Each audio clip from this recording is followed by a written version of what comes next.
Assalamualaikum warahmatullahi wabarakatuh. Saya Alio Maulida, NPM 251130010, Fakultas Ekonomi dan Bisnis Islam UIN Raden Lampung, Prodi Akuntansi Syariah kelas B semester 3. Di video kali ini saya akan membahas atau mereview jurnal terkait tentang WhatsApp guna memenuhi tugas UAS Fikih Muamalah dengan dosen pengampu Ibu Diah Muminatul Hashimi, SEI, ME, SY. Baiklah, pada kesempatan kali ini saya akan mereview jurnal terkait tentang gosip dengan judul Tinjauan Sosiologis Fenomena Gosip di Lingkungan Pesantren dalam Perspektif Penyimpangan Sosial, yang ditulis oleh Milana Bila Zahara, Wilodati, dan Udin Supriyadi. Volume dan halaman jurnal yaitu Sosietas, volume 8 nomor 1, dari halaman 466 sampai 477 tahun 2018. Latar belakang: pesantren adalah suatu lembaga yang aturannya berpedoman pada ajaran agama Islam. Target utama lembaga pendidikan berbasis agama Islam ini bukan hanya semata-mata mencari ilmu pengetahuan, namun menciptakan insan yang bertakwa dan diaplikasikan dalam perilaku sehari-hari, sesuai dengan ajaran Al-Quran, hadis maupun aturan yang ada di masyarakat. Di tengah merosotnya moral bangsa, pesantren menjadi salah satu lembaga yang berperan penting dalam membangun masyarakat agar memiliki kecerdasan spiritual.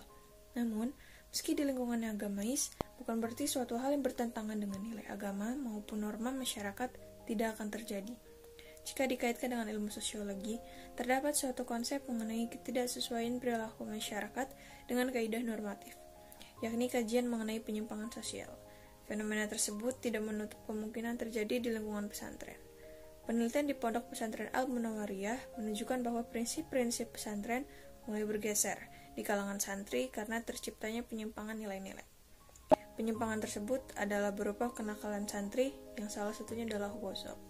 WhatsApp merupakan fenomena menggunakan barang milik orang lain tanpa seizin pemiliknya dan kerap terjadi di lingkungan pesantren. Tujuan penelitian ini bertujuan untuk 1. Menganalisis fenomena gosip di lingkungan pesantren Persis 67 Benda Tasikmalaya. 2. Mengidentifikasi faktor yang mempengaruhi santri melakukan gosip. 3. Untuk menganalisis upaya pihak pesantren dalam menanggulangi fenomena gosip. Permasalahan yang dibahas dalam jurnal ini, salah satunya yang paling mencolok yaitu terdapat salah satu pesantren modern yang masih mewabahnya budaya gosip adalah Pesantren Persatuan Islam 67 Benda Tasikmalaya.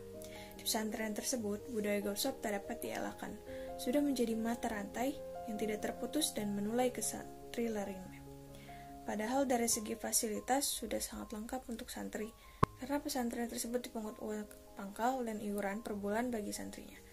Namun, fasilitas yang lengkap tidak cukup menjadi penyokong kebutuhan santri untuk tidak melakukan gosip. Metode penelitian. Penelitian ini dilakukan dengan menggunakan pendekatan kualitatif. Tujuannya supaya lebih mempermudah dalam memperoleh fakta dari gejala-gejala yang ada di lapangan. Hasil penelitian menjelaskan bahwa fenomena gosip sudah sering terjadi di Pesantren Persatuan Islam 67 Benda Tasikmalaya. Hampir seluruh santri mengetahui fenomena gosip merupakan hal negatif, namun tetap dilaksanakan.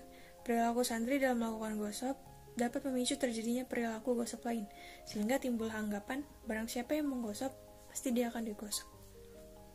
Gosip terjadi di Pondok Pesantren Persatuan Islam 67 Benda Tasikmalaya karena sosialisasi subkultural menyimpang. Bisa terjadi diakibatkan karena adanya kegagalan santri dalam proses sosialisasi, latar belakang keluarga santri yang berbeda dalam menanamkan norma-norma ke dalam kepribadian santri. Sebagai anak bisa menjadi salah satu faktor terjadinya kegagalan dalam proses sosialisasi. Meskipun di lingkungan pesantren, santri tengah kali dibekali berbagai ilmu agama dengan harapan agar santri dapat berperilaku agamis. Tidak menutup kemungkinan perilaku yang menyimpang dari aturan agama akan tetap terjadi. Hal tersebut dikarenakan kurangnya pondasi di lingkungan pesantren dipengaruhi oleh beberapa faktor. Pertama yaitu faktor individu. Relativitas individu membuat seseorang memiliki kebebasan menentukan perilakunya. Para santri dengan latar belakang yang beragam bebas untuk bertindak sesuai norma atau melanggar norma yang ditetapkan di lingkungan pesantren. Untuk melindungi terjadinya fenomena gosip di Pondok Pesantren Persatuan Islam 67 Benda Tasikmalaya dapat ditempuh melalui beberapa upaya, di antaranya merubah perspektif tentang gosip diminimalisir di lingkungan pesantren. maka para pengurus, ustadz dan ustazah hendaknya gencar menyisipkan materi-materi mengenai haramnya hukum gosip. Perlu diingatkan dalam khutbah bahwa gosip merupakan perkara haram yang dilarang oleh agama. Pengharaman akan gosip terjadi karena menimbulkan kezaliman bagi sesama santri lainnya. Dengan seringnya diingatkan, hal tersebut merupakan sosialisasi preventif sebagai upaya agar santri dapat merubah persepsi tentang gosip. Lalu langkah represifnya dilakukan dengan cara memberi hukuman yang tegas bagi pelaku gosip, misalnya dengan memberikan denda atau diberdirikan di tempat umum yang dapat menumbuhkan rasa malu dan memberikan efek jerah bagi pelakunya.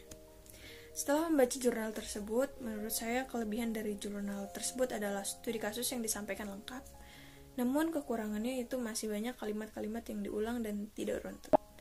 Sekian review jurnal dari saya. Terima kasih bagi yang sudah menyimak. Kurang dan lebihnya saya mohon maaf, dan kepada Allah saya mohon ampun. Semoga video ini bermanfaat bagi kita semua. Saya akhiri, wassalamualaikum warahmatullahi wabarakatuh.